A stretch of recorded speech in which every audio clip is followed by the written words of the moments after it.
1, 2, 3, come on. Assalamualaikum warahmatullahi wabarakatuh. Halo teman-teman, bagaimana kabar kalian hari ini? Semoga baik-baik saja ya. Ini adalah channel YouTube aku yang pertama. Semoga kalian suka ya. Selamat menonton. Materi yang akan dibahas pada video kali ini yaitu tentang chemoprevention agent anti-angiogenesis. Pokok-pokok yang akan dibahas pada materi kali ini yaitu tentang yang pertama pengertian chemoprevention, yang kedua ada pengertian prevention atau pencegahan, yang ketiga ada pengertian angiogenesis, yang keempat ada pengertian anti-angiogenesis, yang kelima ada faktor apa saja yang membuat chemoprevention itu baik, yang keenam ada kelompok obat untuk terapi kanker. Pada pokok pembahasan yang pertama yaitu tentang chemoprevention. Chemoprevention adalah penggunaan obat, vitamin, ataupun suplemen untuk menghentikan kanker. Chemoprevention ini paling sering digunakan untuk orang yang memiliki risiko tinggi terkena kanker. Mereka mungkin memiliki riwayat kanker, atau membawa gen abnormal, atau memiliki riwayat kesehatan pribadi yang membuat mereka lebih tinggi terkena risiko kanker. Chemoprevention dapat digunakan dalam 3 cara.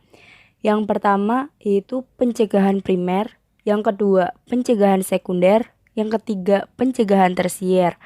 Pencegahan primer menggunakan obat, vitamin, ataupun suplemen untuk mencegah kanker pada seorang yang sehat. Pencegahan sekunder menggunakan obat, vitamin, ataupun suplemen untuk mencegah daerah prakanker menjadi kanker.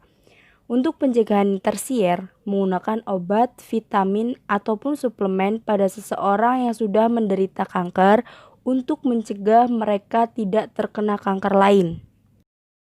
Pada poin yang kedua yaitu tentang prevention atau pencegahan. Pencegahan atau prevention adalah suatu tindakan yang diambil untuk menurunkan kemungkinan terkena kanker. Dengan mencegah kanker, maka jumlah kasus kanker baru dalam suatu kelompok atau populasi akan turun. Untuk mencegah kanker baru mulai, para ilmuwan melihat faktor risiko dan faktor pelindung. Beberapa faktor risiko kanker dapat dihindari, tetapi banyak yang tidak. Misalnya, merokok dan mewarisi gen tertentu merupakan faktor risiko terkena kanker. Tetapi hanya merokok yang bisa dihindari. Olahraga teratur dan diet sehat dapat menjadi faktor pelindung untuk beberapa jenis kanker. Dengan kita menghindari faktor risiko dan meningkatkan faktor pelindungan dapat menurunkan risiko Anda terkena kanker. Tetapi hal itu tidak berarti Anda tidak akan terkena kanker.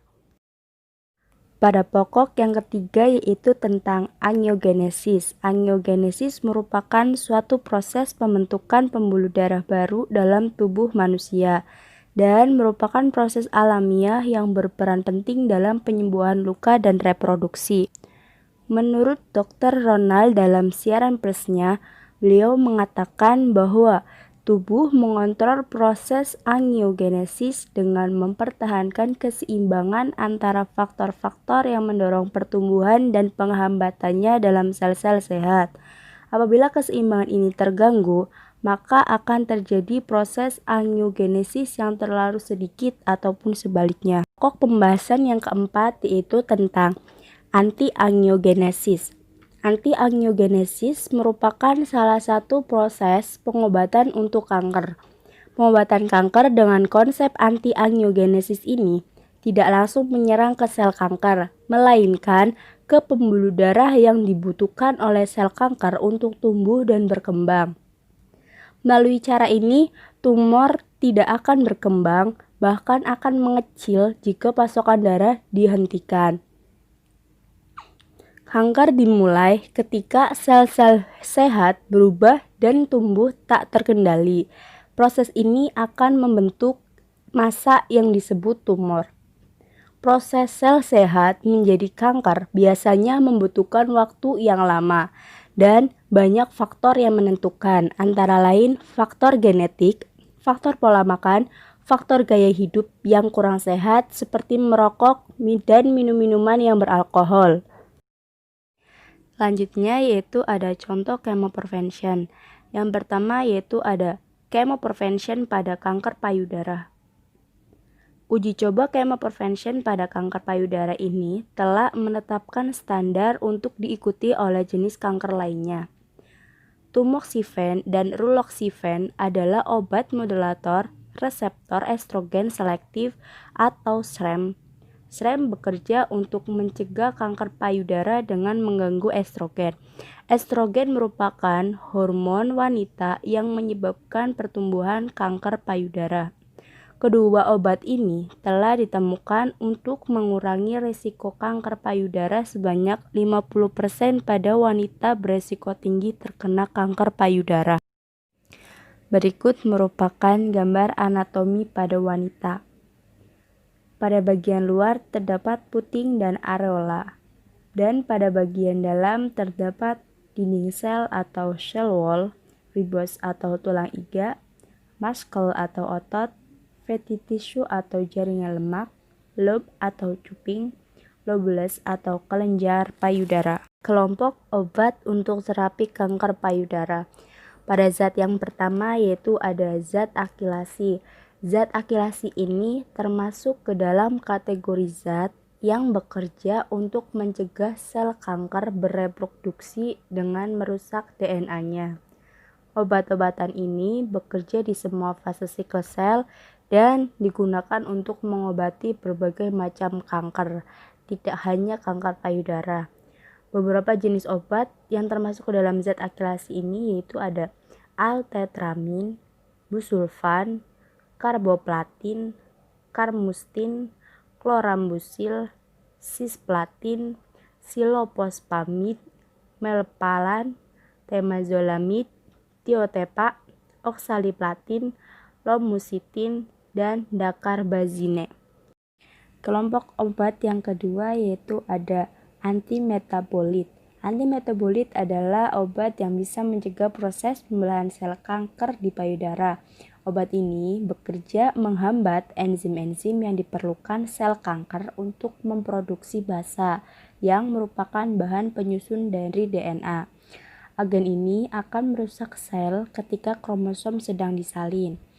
Beberapa jenis obat yang termasuk ke dalam antimetabolit antara lain yaitu ada sapecitabine, citarabine, fluoxuridin, fludarabin, gemcitabine, hidroksuri, metatrexat, dan pemetrexed.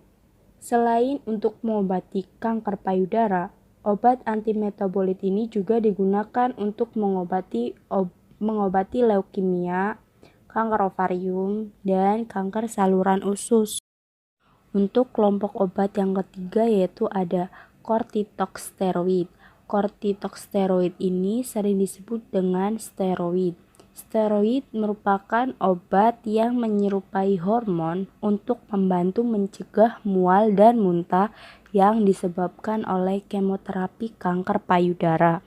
Selain itu, obat ini juga sering diberikan dokter sebelum kemoterapi untuk membantu mencegah reaksi alergi yang parah. Berikut beberapa obat yang termasuk ke dalam kortikosteroid. Yang pertama ada prednisone, yang kedua ada metilprednisolon, dan dexamethasone. Pada kelompok obat yang keempat yaitu ada antibiotik antitumor. Obat-obatan ini tidak seperti antibiotik yang digunakan untuk mengobati infeksi. Obat antibiotik antitumor ini bekerja mengubah DNA di dalam sel kanker, termasuk kanker payudara, agar tidak tumbuh dan berkembang. Antarsiklin adalah golongan antibiotik antitumor yang mengganggu enzim dalam menyalin DNA selama siklus sel. Obat ini merusak materi genetik sel kanker yang membuat sel-sel mati. Berikut merupakan obat-obat yang masuk ke dalam kategori antarsiklin yaitu ada daunorubicin, doxorubicin, epirubicin, dan idarubisin. untuk contoh chemoprevention yang kedua yaitu chemoprevention pada kanker prostat. Kanker prostat adalah kanker yang paling umum terjadi pada seorang pria. Ada sejumlah penelitian yang meneliti obat-obatan seperti finasteride dan dutasteride, vitamin, dan suplemen seperti vitamin E, selenium, dan beta-karoten untuk mencegah kanker prostat. Studi tentang finasteride dan dutasteride menemukan bahwa resiko mereka melebihi manfaat yang terlihat. Baik selenium maupun beta-karotin mengurangi resiko kanker prostat. Vitamin E dosis tinggi akan menghasilkan tingkat kanker prostat yang lebih tinggi juga. Pada penelitian ini, chemoprevention tidak digunakan untuk mencegah kanker prostat, namun peneliti akan terus mencari zat yang akan efektif dalam mengurangi resiko terkena kanker prostat. Demikian penjelasan yang dapat aku sampaikan. Semoga materi kali ini bisa bermanfaat.